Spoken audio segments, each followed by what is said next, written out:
Hello, students. This slideshow about fallacies is pretty much the same as you'll be reading in the Donna Cross essay, but because some of you can learn better whenever you see pictures and hear things, I went ahead and did this slideshow for you also. It's going to talk about several of the different kinds of fallacies. The first one is stroking. It's also called ad populum. It involves false flattery. The examples are hardworking taxpayers, the most free-spirited people in the world, the backbone of the American economy. They don't really mean much, these words. What do they mean? We don't know, but it makes you feel good.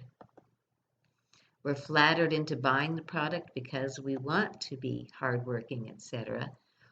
And now sometimes the product is not something we're going to buy, it's an idea. So whenever I say buying the product, it is also just talking about buying the idea that you're trying to get across. The next one is testimonial. It has someone loved or respected endorse a product or idea. Now let me bring out to you that these different things that are false flattery and all of these different things, these different propaganda techniques, it doesn't mean the product is bad.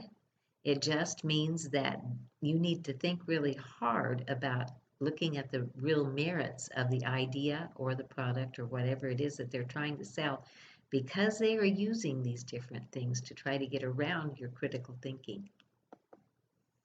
Celebrities who are not experts are endorsing products as if they were experts. And I'm sure you guys can all think of lots of them. There was one a long time ago that was a famous quarterback that I can't remember at the moment that was endorsing pantyhose. It was putting on pantyhose. Did he know anything about it? No, he did not. This one is used almost all the time. And you have to be very careful that you don't use these logical fallacies too. This is card stacking. It gives only one side of the picture and ignores evidence to the contrary. That's why when you do your essay, you're going to do both reason and evidence and opposition refutation paragraphs. The best protection is to ask yes, but, and think of the other side.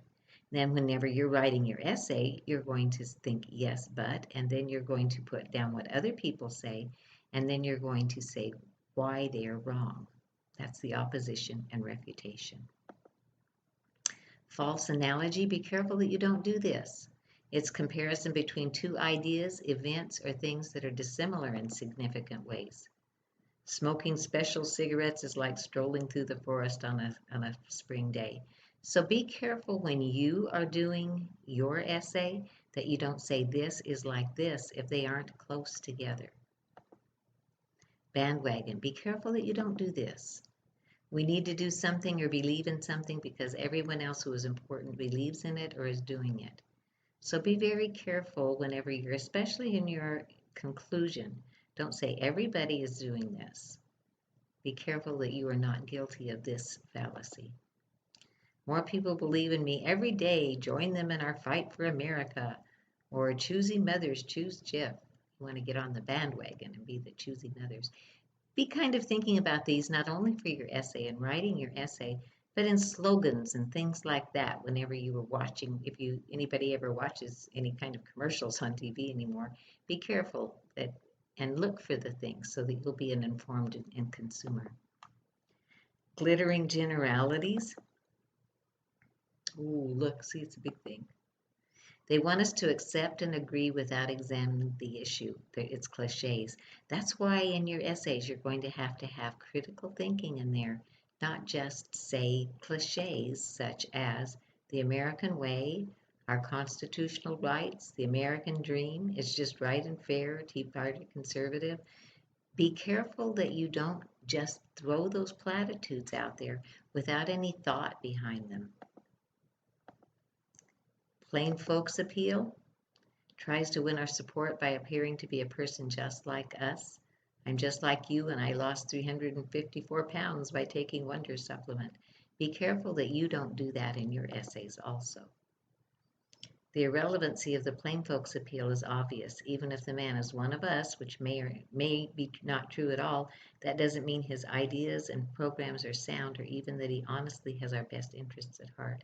So when you're writing your essay, you want to get a good persona there, but you want to still make it so that that you come across as a critical thinker, not just one of the plain folks.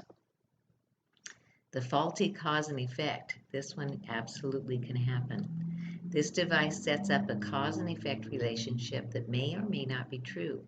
The Latin name for this logical fallacy is post hoc ergo propter hoc, which means after this, therefore because of this. Just because one thing happened after another doesn't mean that that one thing caused the another. So ask yourself, is it enough evidence to prove this cause led to that effect? Could there have been any other causes? Be very careful with this one, especially when you write your research paper.